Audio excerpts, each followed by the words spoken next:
बहुत बहुत धन्यवाद डॉक्टर गुरजीत जी। अज आपां तथागत बुद्ध की 2556वीं बुद्ध जयंती के संबंध आपां इकट्ठे हुए हैं।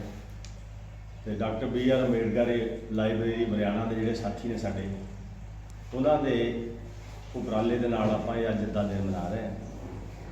तो बहुत सारे विचार जोड़े इस मंच तो लोगों ने अपने साथियों ने साझे किए, खास तौर पर परमजीत जी ने, राजकुमार जी ने, तेज जी ने। मैनू हुक्म होया कि मैं थोड़ा जिहा विस्तार के नाल बुद्ध के जीवन के बारे तुहानूं दसां। बुद्ध ठीक अज तो 2556 साल पहला जिहड़ा इलाका अज नेपाल दे विच लुंबनी इंडिया का बॉर्डर आ, उत्थे पैदा होए विसाख की पुन्निया नूं।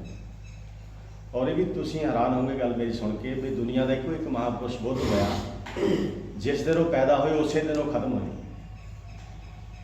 80 साल के जीवन तो बाद जिस दिन उन्होंने मौत होंदी है तो वह भी विसाख की पुन्निया नूं होंदी। तो जिहड़ा उन्होंने बुद्ध गया दे विच ज्ञान होया वो भी विसाख की पुन्निया नूं होया। यानी तीनों जिहड़ियां गल्लां उन्हां दी समानता इक्को ही एक इंसान दे नाल है दुनिया दे विच, होर किसी नाल नहीं घटी।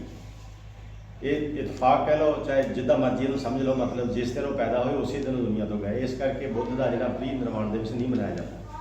जिस दिन आपां उन्हां दा जन्मदिन मनाउने आ उस दिन उन्हां दा परिनिर्वाण भी हुंदा। तां एक गल होर बड़ी अजीब आ ते आपां अपनी ये बदकिस्मती कह लो, कुछ कह लो कि आपां नूं जो असल दे विच बुद्ध आ वो दस्सिया नहीं गया। आपां भी उन्होंने पढ़न की या जानने की बहुती कोशिश नहीं की। बुद्ध के शरीर दे विच 31 लक्षण इदां दे सीगे बाई बर्थ, जिहड़े दुनिया दे विच होर किसी इंसान नाल नहीं सी। जिवें आपां उन्हां दी फोटो देखदे हां तो उहदे विच जिहड़े कंन आ वो आम मनुख के कन्नां नालों वड्डे आ।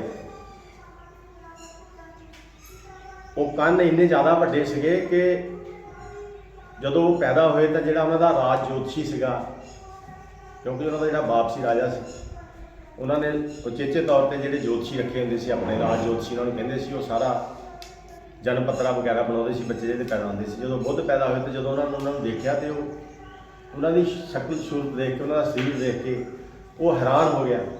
और उन्होंने बाप नूं संशोधन जिहदा नाम सी वो कहण लगा कि ये जिहड़ा बच्चा आ ये जिस खेतर दे विच भी जाऊगा, जे राजा बनया तो राजा भी इस तरह का बनया कि दुनिया के कोई इहदे नाल दा राजा नहीं होगा। ये भविष्यवाणी कीती हो। जे किते राजा ना बनया, कुछ होर बनया, योग वाल नूं गया जां सन्यासी बनया, यानी जिस फील्ड दे विच भी ये बच्चा जाऊगा वो दुनिया के मिसाल पैदा कर दूगा। ये मेरी भविष्यवाणी है।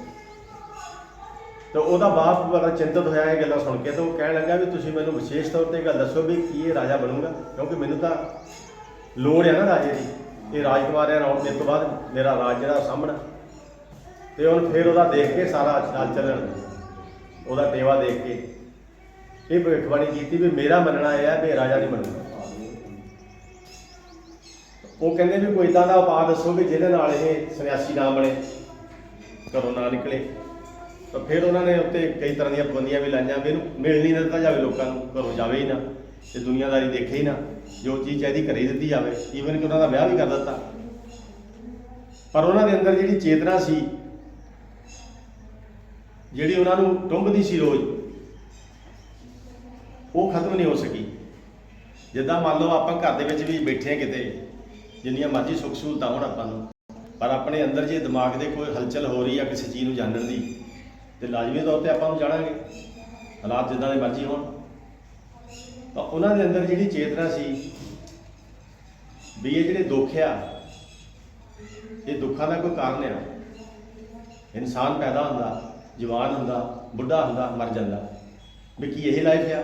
इदां दे हज़ारां ही सवाल बुद्ध दे दिमाग च आए, जिन्हां दे जवाब लभण लई उन्हें कईयां नूं सवाल कीते जिहड़े उन्हां तों सीनियर सी जां सियाणे सी, उम्र च सियाणे सी या तजर्बे सियाणे सी, पर उन्होंने सवालों के जवाब नहीं दे सकिया कोई। जे दिते भी किते तो उन्होंने तसल्ली नहीं हुई। फिर अखीर उन्होंने की किया, फिर अपने आप को तसीहे देने शुरू कर ले। जो घरों छड्ड जाते अपनी जी उन्होंने वाइफ है और उन्होंने बेटा एक ਰਾਹੁਲ ਜਿਹਦਾ ਨਾਂ ਹੈ, ਉਹਨਾਂ ਦੋਨਾਂ ਰਾਤ ਨੂੰ ਛੱਡ ਕੇ ਚੱਲ ਜਾਂਦੇ ਆ।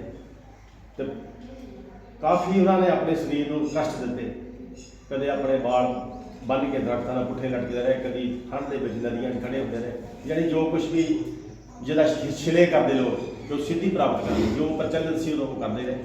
ਪਰ ਉਹਦੇ ਬਾਵਜੂਦ ਵੀ ਜੋ ਉਹਨਾਂ ਦੇ ਅੰਦਰ ਜਿਗਿਆਸਾ ਸੀ ਉਹ ਉੱਦਾਂ ਦੀ ਉੱਦਾਂ ਹੀ ਰਹੀ।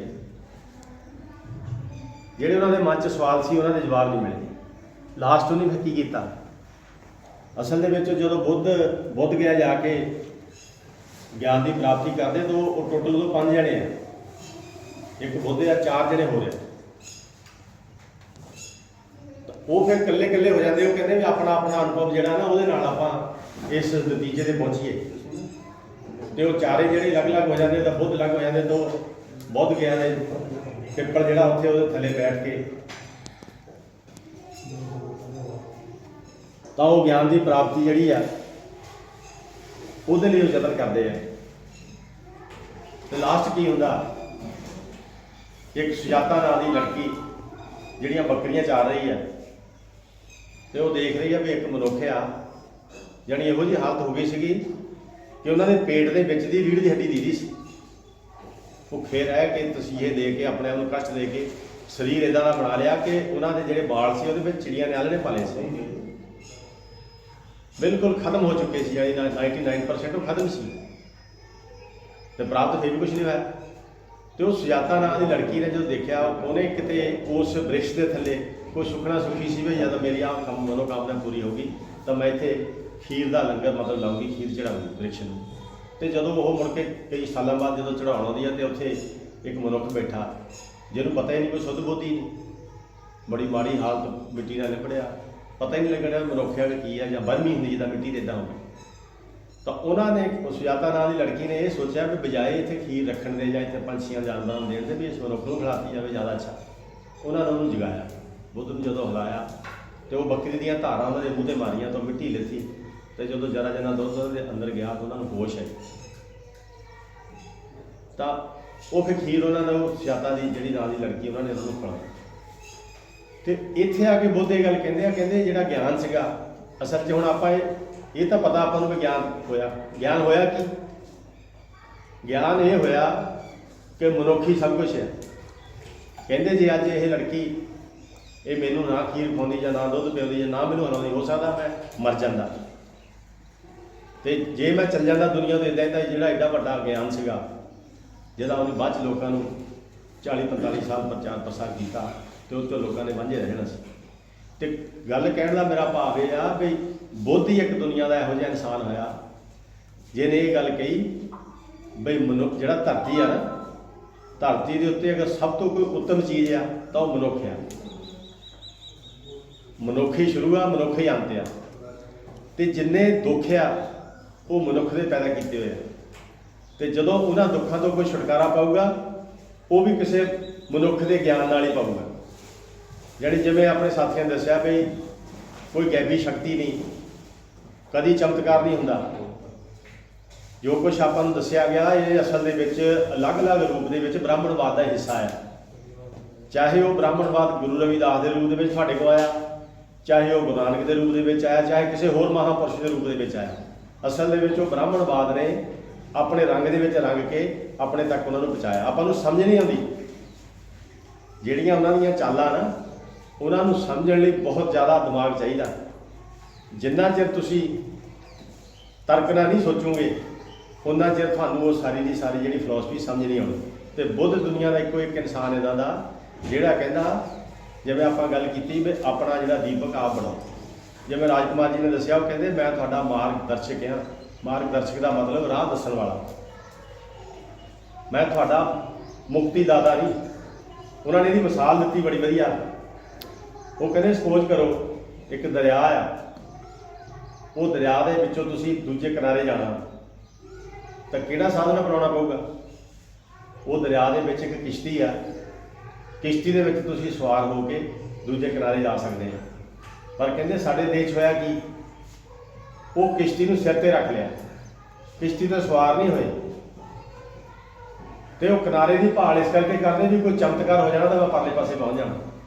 ਕਹਿੰਦੇ ਨਹੀਂ, ਮੇਰਾ ਜਿਹੜਾ ਫਲਸਫਾ ਆ ਉਹ ਕਿਸ਼ਤੀ ਆ ਤੇ ਤੁਹਾਨੂੰ ਕਿਸ਼ਤੀ ਦੇ ਉੱਤੇ ਸਵਾਰ ਹੋਣਾ ਪੈਣਾ। ਭਾਵ ਕਹਿਣ ਦਾ ਸਿੱਧਾ ਸ਼ਬਦ ਹੈ ਕਿ ਵੀ ਜੋ ਕੁਛ ਮੈਂ ਤੁਹਾਨੂੰ ਕਹਿੰਦਾ ਇਹਦੇ ਉੱਤੇ ਅਮਲ ਕਰਨਾ ਪੈਣਾ। ਫਿਲਾਸਫੀ ਜਿੰਨੀ ਮਰਜ਼ੀ ਮਹਾਨ ਹੋਵੇ, ਜਿੰਨਾ ਚਿਰ ਉਸ ਫਿਲਾਸਫੀ ਨੂੰ ਆਪਾਂ ਆਪਣੀ ਜ਼ਿੰਦਗੀ 'ਚ ਲਾਗੂ ਨਹੀਂ ਕਰਾਂਗੇ ਉਹਨਾਂ ਚਿਰ ਉਹਦੇ ਸਿੱਟੇ ਨਹੀਂ ਨਿਕਲਣੇ। ਇਹ ਗੱਲ 101% ਜਿਹੜੀ ਆ ਸੱਚੀ ਆ। ਜਿੰਨਾ ਵੀ ਤੁਸੀਂ ਉਹ 'ਤੇ ਅਮਲ ਕਰਨਾ ਓਨਾ ਹੀ ਤੁਹਾਡੀ ਜ਼ਿੰਦਗੀ ਦੇ ਵਿੱਚ ਸੁਧਾਰ ਹੋ ਜਾਣਾ। ਪਰ ਹੋਇਆ ਕਿ ਜਿਹੜੀ ਵੀ ਫਿਲਾਸਫੀ ਸੀ ਉਹਦੇ ਉੱਤੇ ਅਮਲ ਨਹੀਂ ਹੋਇਆ। ਹੁਣ ਬੁੱਧ ਇਹੋ ਜਿਹੇ ਇਨਸਾਨ ਆ, ਇਹੋ ਜਿਹੇ ਮਹਾਂਪੁਰਸ਼ ਆ, ਉਹ ਜਿਹੜਾ ਉਹਨਾਂ ਦਾ ਮੂਲ ਮੰਤਰ ਆ ਜਿਹਨੂੰ ਅਸੀਂ ਪੰਜਸ਼ੀਲ ਤਾਂ ਤ੍ਰਿਸ਼ਰਨ ਕਹਿੰਦੇ ਆ, ਇਹ ਪਾਲੀ ਭਾਸ਼ਾ ਦੇ ਸ਼ਬਦ ਆ। ਕਿਉਂਕਿ ਬੁੱਧ ਵੇਲੇ ਜਿਹੜੀ ਆਮ ਲੋਕਾਂ ਦੀ ਜ਼ੁਬਾਨ ਸੀ ਉਹ ਪਾਲੀ ਸੀ ਤੇ ਪਾਲੀ ਭਾਸ਼ਾ ਦੇ ਵਿੱਚ ਹੀ ਉਹਨਾਂ ਦੇ ਸਾਰੇ ਜਿਹੜੇ ਗ੍ਰੰਥ ਲਿਖੇ ਨੇ।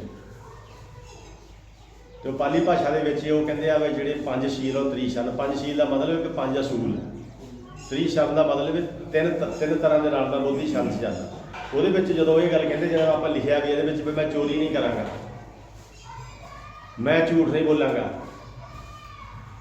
ਆਮ ਤੌਰ 'ਤੇ ਕੀ ਹੁੰਦਾ, ਜਿਹੜਾ ਪ੍ਰਚਾਰਕ ਆ ਜਾਂ ਸਾਸਨ ਕਰਦਾ ਜਾਂ ਸਟੇਜ 'ਤੇ ਬੋਲਦਾ ਉਹ ਤੁਹਾਡੇ 'ਤੇ ਲਾਗੂ ਕਰਦਾ ਗੱਲ, ਆਪਣੇ 'ਤੇ ਨਹੀਂ ਕਰਦਾ।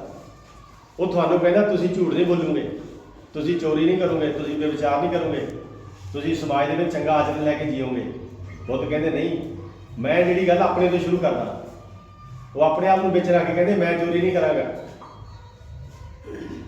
ਇੱਕ ਉਹਨਾਂ ਦਾ ਸੁਭਾਅ ਸੀਗਾ, ਜਦੋਂ ਕਿਤੇ ਬੋਲਦੇ ਸੀ ਨਾ, ਕਿਤੇ ਵੀ ਉਹ ਪ੍ਰਵਚਨ ਕਰਦੇ ਸੀ ਆਪਣੀ ਲਾਈਫ ਦੇ ਵਿੱਚ, ਤੇ ਆਪਣੀ ਗੱਲ ਸਮਾਪਤ ਕਰਨ ਤੋਂ ਬਾਅਦ ਜਿੱਦਾਂ ਆਪਾਂ ਹੁਣ ਥੋੜ੍ਹੇ ਜਿਹੇ ਬੰਦੇ ਬੈਠੇ ਆ ਜਾਂ ਮੈਂ ਗੱਲ ਕਰ ਰਿਹਾ, ਮੈਂ ਆਪਣੀ ਗੱਲ ਸਮਾਪਤ ਕਰਨ ਤੋਂ ਬਾਅਦ ਤੁਹਾਨੂੰ ਇਹ ਗੱਲ ਕਹੂੰਗਾ ਕਿ ਅਗਰ ਤੁਹਾਨੂੰ ਕੋਈ ਗੱਲ ਮੇਰੀ ਨਹੀਂ ਚੰਗੀ ਲੱਗੀ ਜਾਂ ਕਿਸੇ ਗੱਲ ਦਾ ਤੁਹਾਨੂੰ ਭੁਲੇਖਾ ਜਾਂ ਕਨਫਿਊਜ਼ ਜਾਂ ਕਿਸੇ ਤਰ੍ਹਾਂ ਦਾ ਵੀ, ਤਾਂ ਤੁਸੀਂ ਮੈਨੂੰ ਸਵਾਲ ਕਰ ਸਕਦੇ ਹੋ। ਇਹ ਗੱਲ ਬੁੱਧ ਤੋਂ ਆਈ। ਬੁੱਧ ਦਾ ਇਹ ਸੁਭਾਅ ਸੀ ਵੀ ਕਈ ਗੱਲਾਂ ਨਹੀਂ ਸਮਝ ਆਉਂਦੀਆਂ ਜਾਂ ਕਈ ਗੱਲਾਂ ਦਾ ਭੁਲੇਖਾ ਲੱਗਦਾ ਮਨ 'ਚ, ਤਾਂ ਉਹ ਅਕਸਰ ਇਹ ਗੱਲ ਕਹਿੰਦੇ, ਬਹੁਤ ਭਿਕਸ਼ੂ ਇਹ ਗੱਲ ਕਹਿੰਦੇ ਆ ਵੀ ਮੈਨੂੰ ਕੋਈ ਸਵਾਲ ਕਰ ਸਕਦੇ ਆ।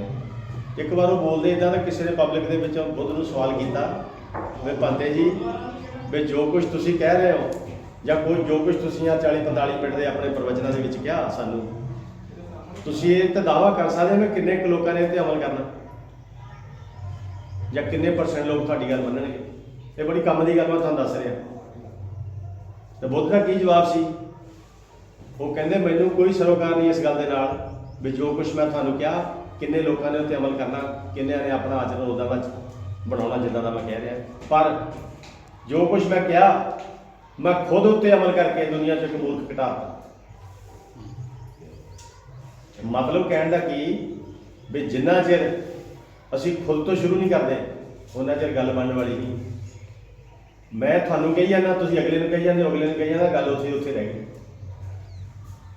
ਮੈਨੂੰ ਅੱਜ ਜੇ ਸਟੇਜ ਦੇ ਉੱਤੇ ਇਹ ਗੱਲ ਕਹਿਣ ਦਾ ਹੱਕ ਆ ਵੀ ਨਸ਼ਾ ਨਾ ਪੀਓ, ਇਹ ਮਾੜਾ, ਇਹ ਮੈਨੂੰ ਤਾਂ ਹੀ ਹੱਕ ਆ ਕਹਿਣ ਦਾ ਜੇ ਮੈਂ ਖੁਦ ਨਾ ਪੀਂਦਾ ਹਾਂ।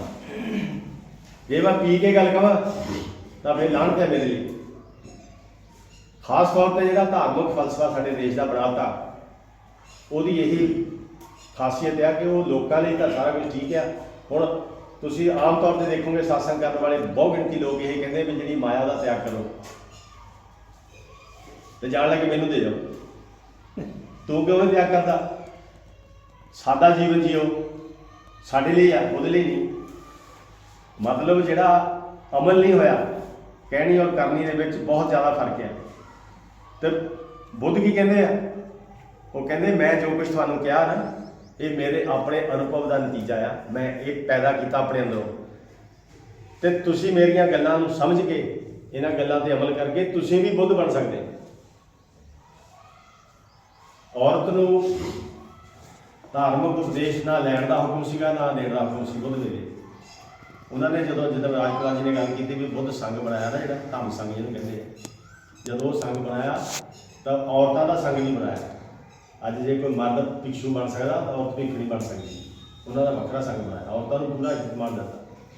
ਯਾਨੀ ਬੁੱਧ ਦਾ ਜਿਹੜਾ ਕਾਲ ਸੀਗਾ, ਜਿਵੇਂ ਦੇਸ਼ ਜੀ ਨੇ ਦੱਸਿਆ ਵੀ ਉਹ ਮੁਗਲਾਂ ਦੀ ਗੱਲ ਤਾਂ ਕਰਦੇ ਵੀ 600 ਸਾਲ ਉਹਨੇ ਰਾਜ ਕੀਤਾ ਸਾਡੇ ਦੇਸ਼ ਦੇ ਵਿੱਚ, ਅੰਗਰੇਜ਼ਾਂ ਨੇ ਕੀਤਾ 200 ਸਾਲ, ਤੇ 1200 ਸਾਲ ਕਰੀਬ ਜਿਹੜੇ ਬੋਧੀ ਰਾਜੇ ਸੀ ਉਹਨਾਂ ਨੇ ਇਸ ਦੇਸ਼ ਦੇ ਵਿੱਚ ਰਾਜ ਕੀਤਾ।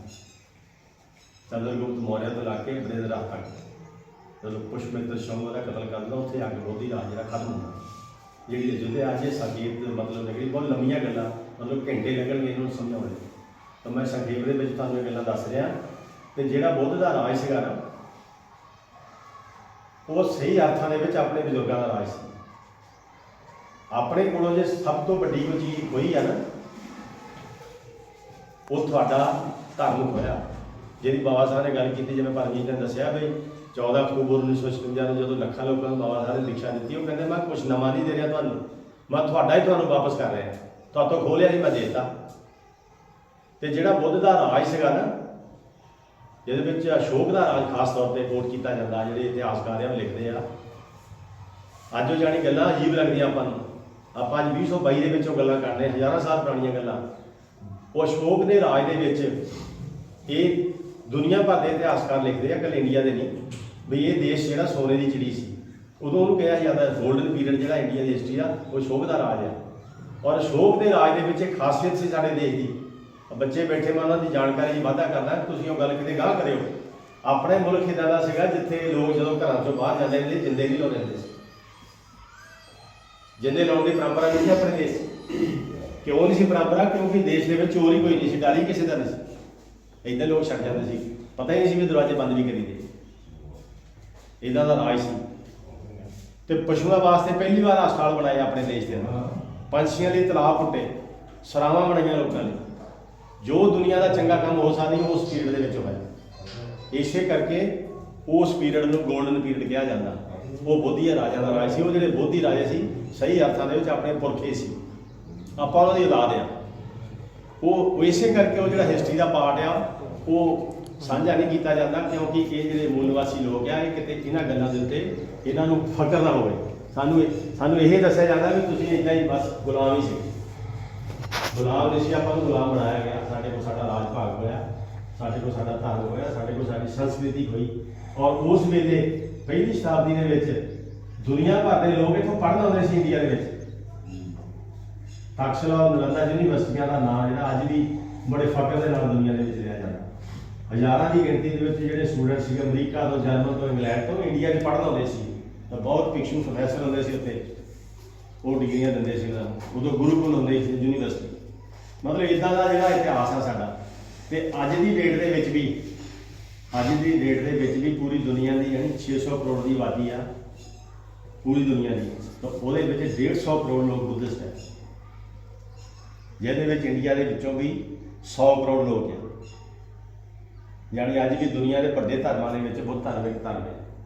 ਤੇ ਬਾਬਾ ਸਾਹਿਬ ਨੇ ਇਸੇ ਕਰਕੇ ਬੜੀ ਮਿਹਨਤ ਦੇ ਨਾਲ 21 ਸਾਲਾਂ ਦੀ ਰਿਸਰਚ ਤੋਂ ਬਾਅਦ ਇਹ ਨਤੀਜਾ ਕੱਢਿਆ ਸੀ ਵੀ ਅਗਰ ਤੁਹਾਨੂੰ ਕੋਈ ਧਰਮ ਦਿੱਤਾ ਜਾ ਸਕਦਾ ਤਾਂ ਬੁੱਧ ਦਾ ਧਰਮ ਦਿੱਤਾ ਜਾ ਸਕਦਾ। ਕਿਉਂਕਿ ਉਹ ਕਹਿੰਦੇ ਮੇਰੇ ਜਾਣ ਤੋਂ ਬਾਅਦ ਤੁਹਾਡੇ ਉੱਤੇ ਹਮਲੇ ਹੋਣੇ ਆ, ਕਿਉਂਕਿ ਮੇਰੇ ਜੀਂਦੇ ਜੀ ਹੋ ਰਹੇ, ਮੇਰੇ ਤੋਂ ਬਾਅਦ ਵੀ ਹੋਣੇ ਆ। ਤਾਂ ਮੈਂ ਤੁਹਾਡੀ ਬਾਂਹ ਕਿਸੇ ਉਹਨਾਂ ਲੋਕਾਂ ਨੂੰ ਫੜਾ ਕੇ ਚੱਲਾਂ ਜਿਹੜੇ ਤੁਹਾਡੇ ਨਾਲ ਖੜੇ ਹੋਣਗੇ। ਹੁਣ ਇੱਕ ਮਿਸਾਲ ਦੇ ਤੌਰ ਤੇ ਇੱਕ ਗੱਲ ਸਮਝਣ ਦੀ ਲੋੜ ਆ। ਅਗਰ ਆਪਣੇ ਉੱਤੇ ਹਮਲਾ ਹੁੰਦਾ ਤੇ ਆਪਾਂ ਅਗਰ ਇਹ ਕਹਾਂਗੇ, ਇਸ ਗੱਲ ਦਾ ਪ੍ਰਚਾਰ ਕਰਾਂਗੇ ਜੋ ਸਾਡੀ ਜਾਤ ਦੇ ਨਾਲ ਜੁੜਿਆ, ਸਾਨੂੰ ਇੱਕ ਨਾਂ ਦਿੱਤਾ ਵੀ ਚਮਾਰਿਆ, ਚੂੜਿਆ, ਝੀਰਿਆ, ਛਿੰਗਿਆ, ਨਾਈਆ, ਜਾਤਾਂ ਦਿੱਤੀਆਂ ਸਾਨੂੰ। ਅਗਰ ਆਪਾਂ ਇਸ ਗੱਲ ਦਾ ਪ੍ਰਚਾਰ ਕਰਾਂਗੇ ਫਲਾਨੀ ਜਗ੍ਹਾ ਦੇ ਵਿੱਚ 10 ਚਮਾਰ ਮਾਰ ਦਿੱਤੇ, ਉਹਦਾ ਕਿੱਦਾਂ ਦਾ ਅਸਰ ਹੋਊਗਾ ਦੁਨੀਆ 'ਚ? ਕਿਸੇ ਨੂੰ ਪਤਾ ਹੀ ਨਹੀਂ ਲੱਗਣਾ।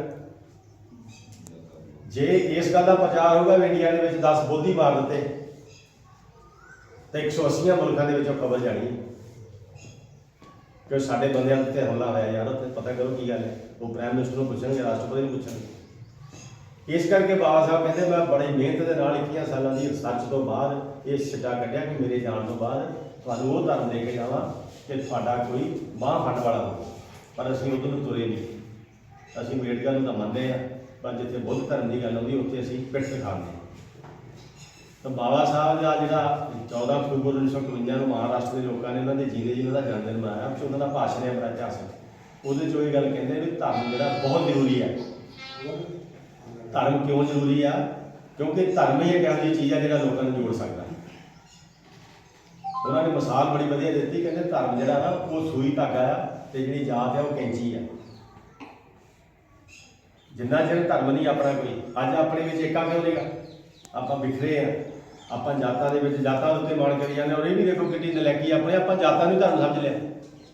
मेरी कई पढ़िया लिखे लोगों नाल भी गल होंदी, जो उन्होंने मैं पुछदा मैं आप धर्म के तौर पर की हाँ, कहते रविदासीए आ धर्मी। मैं कहता जात आ अपने जिन्ने भी लोग हैं ना, जिन्होंने आप चाहे तो शब्द नहीं बरतना चाहिए, चमार कह लीए, चाहे रविदासीए कह लीए, चाहे आ धर्मी कह लीए, उन्हों का अगर कोई धर्म आ तो वह हिंदू है। वो धर्म जो तुम अपनाया नहीं, थोड़े ते थोपिया है, असीं उन्होंने छाती ला लिया क्योंकि सानूं समझ नहीं। जिन्ना चिर आपां उहदा त्याग नहीं करांगे उन्ना चिर की होगा, असीं सारी सारी जिंदगी असीं उन्होंने माड़ा भी कही जाते हैं। जब कितने 10 साल बाद 5 साल बाद कितने गिनती होंगी है साडी, तो असीं उन्होंने गिनती वाधा भी करी जाते। साडे नालों नलैक कौन होगा दुनिया 'ਚ? साडा जानी सब तो पहला काम यह होना चाहिए कि असीं उस धर्म नूं लत्त मारीए जिहनूं बाबा साहब ने मारी सी। वो साडा धर्म नहीं, साडे ते थोपिया है। और दूजी गल ये भी है, देखो सुप्रीम कोर्ट ये गल कहण दिया भी हिंदू धर्म कोई धर्म ही नहीं। सुप्रीम कोर्ट की जजमेंट आ 1992 की मेरे कोल पई आ भी हिंदू धर्म जिहड़ा कोई धर्म नहीं, ये आर्ट ऑफ लिविंग है, जीण का एक ढंग आ। और हिंदू धर्म जिहड़ा और हिंदू शब्द है जिहड़ा किसी भी इन्हां दे धर्म ग्रंथ च नहींगा। जिन्ने जिन्ने भी इन्हां दे धर्म ग्रंथ है, चाहे स्मृतियां, चाहे वेद आ, चाहे वो गीता आ, कुरान, इन्हां दा वो रामायण है, जिन्ने भी इन्हां दे धर्म ग्रंथ है, मेरा चैलेंज है कोई भी बंदा बड़े तो बड़ा फिलोसफर हिंदुओं का यह साबित नहीं कर सकता। तुसीं चैलेंज कर सकते हो किते भी मंच से भी कर सकते हो भी इन्हां दे किसी भी धर्म ग्रंथ में हिंदू शब्द लगा दो, हिंदू शब्द मूल लैके आए, इन्हां दा जिहड़ा असल शब्द है धर्म दा सनातन है। असल दे विच की आ मेरी समझण वाला जिहड़ा नुकता है, मेरी गल लंबी हो रही है, समझण वाला नुकता यह आ कि आपां सारे जिहड़े आपां किसी मिशन नाल जुड़े हुए हैं, तुसीं गल करा करनी मैं तुहानूं समझा रहा। हिंदू धर्म वरतो ही ना किते भी शब्द, जिथे भी किते वरतना ब्राह्मण वरतो, उन्होंने आइडेंटिफाई नहीं करते आप। वो हिंदुओं की आड़ दे विच लुकिया आया ब्राह्मण। ब्राह्मण धर्म कहो, मैं ब्राह्मण धर्म कहना हर जगह, असल च ब्राह्मण धर्म है, हिंदू धर्म नहीं। जे हिंदू धर्म हो तो हिंदू धर्म असीं भी साडे तो नफरत क्यों? असीं तुहाडे साथी हाँ, तुहाडे भरा हाँ, सानूं फिर अपनी कुड़ियां दो तो साडियां कुड़ियां लाओ, साडे नाल रोटी बेटी का रिश्ता करो, क्यों नहीं करते? हिंदू की मतलब प्रोडक्शन के विच ब्राह्मण लुकिया है, जबकि उसकी गिनती 5% भी नहीं देश। तो 95% लोगों को अपनी अकल के नाल, अपनी चलाकी के नाल, अपने षड्यंत्र के नाल मूर्ख बनाया, कई मूर्ख बने। फिर दूजी गल जे असीं बुद्ध धर्म नहीं अपनाते तो यह मतलब सानूं डॉक्टर अम्बेडकर की विद्वता ते उहदी अकल ते शक है, असीं ज़्यादा सियाणे हैं। मैं कई बार ये गल कही स्टेजा के उत्ते भी कोई सिख ये गल कहे पर गुरु गोबिंद सिंह की इज्जत करता पर मैं सिख नहीं, ये गल आपां नूं हजम होंदी? साडी वो हालत है भी असीं अम्बेडकर की इज्जत करते पर बुद्धिस्ट नहीं असीं। फिर डॉक्टर अम्बेडकर ने कितना जोर दे के गल कही भी जिहड़ा ये धर्म मैं अपना रहा ये तुहाडे लई अपना रहा, अपने लिए नहीं। वो तो 2-3 महीनों में दुनिया तो चले गए। 14 अक्तूबर को वो धर्म अपनाउंदे ने, 6 सितंबर को दुनिया तो चले गए। जबकि उन्होंने जिहड़ा निजाम हैदराबादी सीगा ना, वो बाबा साहब को ऑफर करता सी इस्लाम धर्म। निजाम हैदराबादी उस जमाने में दुनिया का सब तो अमीर आदमी सी। 1962 की जंग के विच ना निजाम हैदराबादी ने हथियार लैने जी चीन नाल जंग हुई सी, जो पंडित नेहरू प्राइम मिनिस्टर थे, 5 टन सोना दान किया सीगा, 5 टन। इन्ना अमीर आदमी सी निजाम हैदराबादी। अज भी वो जोड़े महल आ वो सरकार ने सामने, जो कोई बहुत बड़ा बंदा आता साढ़े देश तो उन्होंने महलों चढ़ाते हैं, फर्शा के हीरे लाए जाते थे। वो बंदा बाबा साहब को गया सी, कहते तू इस्लाम कबूल कर ला, मैं जो तू कहे वही कर दूँ। तो बाबा साहब कहते नहीं, मैं जब भी कहते धर्म कोई अपनाना ना तो मैं इस देश के हित दिमाग रखने हैं, मैं इस देश की संस्कृति दिमाग रखनी है, इसका कल्चर दिमाग रखना, जिहड़ा कल्चर जिहड़ी संस्कृति इस धर्म नाल ना टकरावे वो अपनाउणा मैं। फिर एक जगह भी लिखते हैं, कहते जे किते मेरे दिमाग जरा जिन्हें भी ईर्खा आउंदी हिंदू वाली, मैं बदले की भावना च बह जाता किते, तो फिर मैं इस्लाम कबूल करदा। तो अगर बाबा साहब मुसलमान बने होंदे तो अज सब तो वड्डी जिहड़ी गिनती देश मुसलमानों की होनी सी, या क्रिश्चन बने क्योंकि दोनों जिहड़े धर्म है इंडिया के नहीं वो बाहर ने। तो इस करके आपां लोकां नूं ना कहीए कम से कम जिन्ने भी आप इतने बैठे हैं ਤੁਸੀਂ ਆਪਣੇ ਪਰਿਵਾਰਾਂ ਦੇ ਨਾਲ ਇਹ ਮਨ ਬਣਾਓ ਕਿ ਅਸੀਂ ਦੀਕਸ਼ਾ ਲੈਣੀ ਹੈ। ਰਾਜਕੁਮਾਰ ਉਹਨਾਂ ਨੂੰ ਪਤਾ ਇਸ ਗੱਲ ਦਾ, ਪਰਮਜੀਤ ਨੂੰ ਵੀ ਪਤਾ। ਰਾਜਕੁਮਾਰ ਜੀ ਆਪਾਂ ਇੱਕ ਵਾਰ ਗਏ ਸੀਗੇ ਦੁਸਹਿਰਾ ਗਰਾਊਂਡ ਹੁਸ਼ਿਆਰਪੁਰ 1988 ਦੀ ਗੱਲ ਆ। ਕਮਲ ਨੂੰ ਵੀ ਪਤਾ ਜਦੋਂ ਆਪਣੇ ਕਰਤਾਰ ਚੰਦ ਨਹੀਂ ਬਹਿ ਗਏ ਸੀ ਕਹਿੰਦੇ ਦਵਾ ਕਿਉਂ ਜਿੰਦੇ ਲਾਉਣ ਆਪਾਂ ਚੱਲਦੇ ਟੈਂਪੂ ਗਿਆ ਆਪਣੇ ਪਾਣੀ ਨਹੀਂ ਤੇ ਉਦੋਂ ਉੱਥੇ ਬਹੁਤ ਵੱਡਾ ਇੱਕ ਸਮਾਗਮ ਹੋਇਆ ਸੀਗਾ ਜਿਹੜੇ ਥਾਈਲੈਂਡ ਤੋਂ ਆਏ ਸੀ ਬਹੁਤ ਪਿੱਛੇ। ਉੱਥੇ ਆਪਾਂ ਦੀਕਸ਼ਾ ਲਈ ਸੀ। ਬਾਲੀ ਸਾਹਿਬ ਨੇ ਟਰਾਂਸਲੇਟ ਕੀਤੀ। ਉਹ ਅੰਗਰੇਜ਼ੀ ਬੋਲਦੇ ਸੀਗੇ ਬਹੁਤ ਭਿਕਸ਼ੂ ਤੇ ਉਹਨਾਂ ਦਾ ਜਿਹੜਾ ਭਾਸ਼ਣ ਸੀਗਾ ਉਹ ਟਰਾਂਸਲੇਸ਼ਨ ਬਾਲੀ ਸਾਹਿਬ ਕਰਦੇ ਸੀ। ਤਾਂ ਉਹ ਭੰਤ ਨੇ ਇਹਦੀ ਗੱਲ ਕਹੀ ਸੀ ਉੱਥੇ, ਮੈਨੂੰ ਯਾਦ ਹੈ ਅੱਜ ਤੱਕ, ਯੰਗ ਸੀਗੇ ਭੰਤੇ। ਗੁਰਜੀਤ ਜੀ ਉਹਨੇ ਗੱਲ ਇਹ ਕਹੀ ਸੀ ਵੀ ਜਦੋਂ ਅਸੀਂ ਬੱਚੇ ਹੁੰਦੇ ਸੀ ਤਾਂ ਸਾਡੇ ਪੇਰੈਂਟਸ ਸਾਨੂੰ ਦੱਸਦੇ ਹੁੰਦੇ ਸੀ ਵੀ ਜਦੋਂ ਕੋਈ ਭਾਰਤ ਦਾ ਬੰਦਾ ਥਾਈਲੈਂਡ ਜਾਂਦਾ ਹੁੰਦਾ ਸੀ ਤਾਂ ਉਹਦੇ ਕਦਮਾਂ ਦੀ ਮਿੱਟੀ ਮੱਥੇ ਲਾ ਦਿੰਦੇ ਸਾਡੇ ਦਿਲ। ਅਸੀਂ ਉਹਨਾਂ ਨੂੰ ਕਹਿੰਦੇ ਪੁੱਛਣਾ ਇਹ ਕਿਉਂ? ਕਹਿੰਦੇ ਉਸ ਧਰਤੀ ਦਾ ਜਿੱਥੇ ਬੁੱਧ ਪੈਦਾ ਹੋਇਆ, ਇੰਨਾ ਕੀ ਇੱਜ਼ਤ ਮਾਨ ਸੀ ਸਾਡਾ। ਤੇ ਕਹਿੰਦੇ ਹੁਣ ਜਦੋਂ ਕੋਈ ਭਾਰਤ ਦਾ ਬੰਦਾ ਜਾਂਦਾ ਨਾ ਥਾਈਲੈਂਡ ਤੇ ਕਿਤੇ ਹੱਥ ਮਿਲਾਵੇ, ਉਹ ਕਹਿੰਦੇ ਉਂਗਲਾਂ ਗਿਣ ਲਿਓ ਪੂਰੀਆਂ ਹੀ ਆ।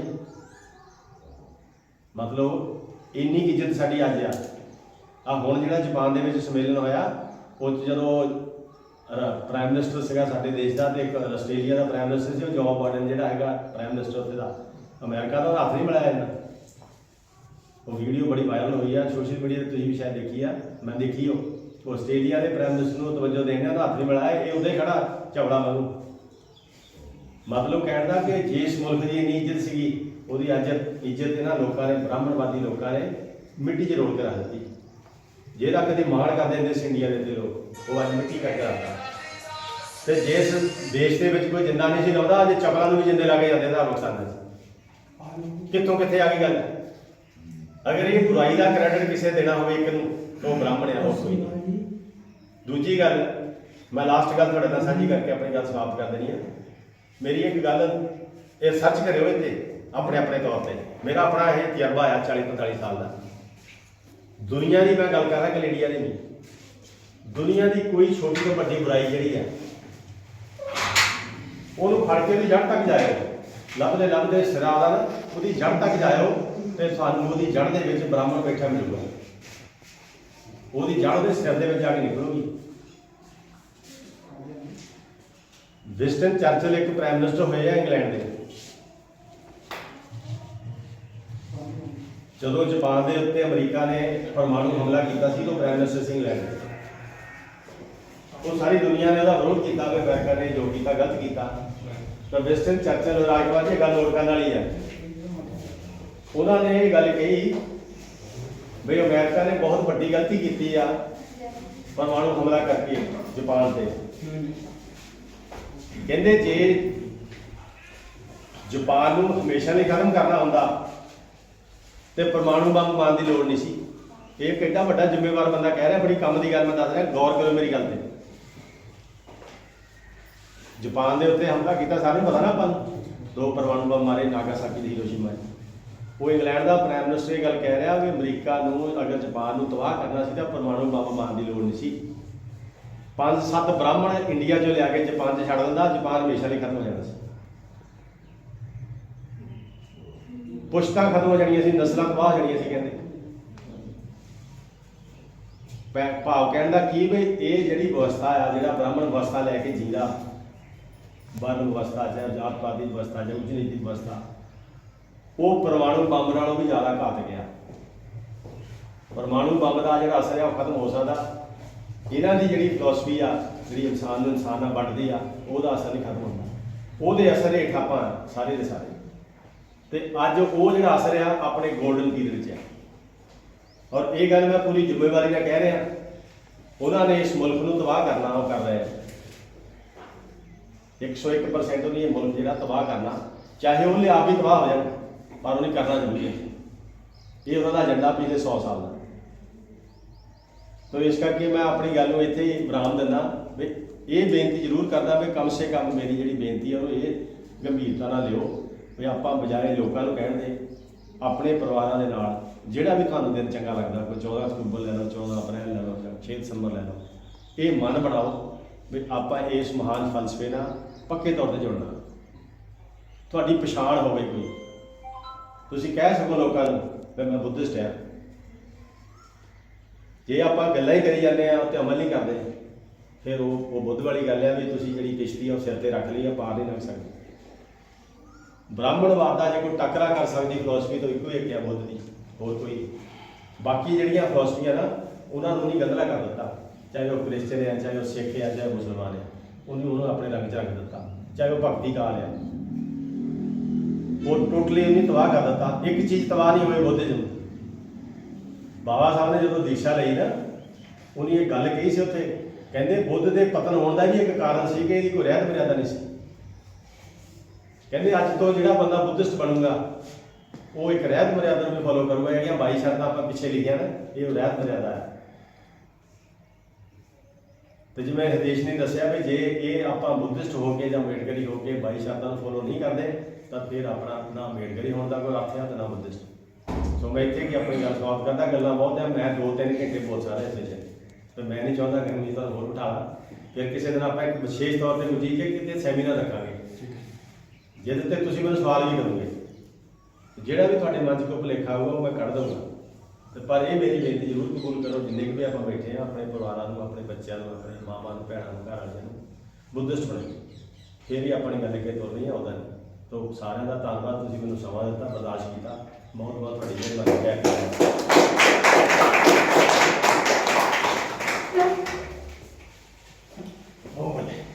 ਇਹ ਸਨ ਸਾਡੇ ਸੀਵੀ ਸੰਧੂ ਸਾਹਿਬ, ਜਿਨ੍ਹਾਂ ਨੇ ਤਥਾਗਤ ਬੁੱਧ ਦੇ ਜੀਵਨ ਤੋਂ ਲੈ ਕੇ ਉਹਨਾਂ ਦੇ ਵਿਚਾਰਾਂ ਤੱਕ ਤੇ ਅੱਜ ਸਮਾਜ ਵਿੱਚ ਜੋ ਚੱਲ ਰਿਹਾ ਆ ਉਹਦੇ ਨਾਲ ਸਾਨੂੰ ਅਵਗਤ ਕਰਵਾਇਆ। ਹੁਣ ਅਸੀਂ ਪ੍ਰੋਗਰਾਮ ਦੀ ਸਮਾਪਤੀ ਵੱਲ ਵਧਦੇ ਹੋਏ ਸੀਨੀਅਰ ਸਾਥੀ ਰਾਜਕੁਮਾਰ ਜੀ ਨੂੰ ਨਿਵੇਦਨ ਕਰਾਂਗੇ ਕਿ ਉਹ ਇਸ ਸਮਾਗਮ ਵਿੱਚ ਪਹੁੰਚੇ ਹੋਏ ਸਾਥੀਆਂ ਦਾ ਧੰਨਵਾਦ ਕਰਨ ਤੇ ਤਾਂ ਜੋ ਪ੍ਰੋਗਰਾਮ ਨੂੰ ਸਮਾਪਤ ਕੀਤਾ ਜਾ ਸਕੇ।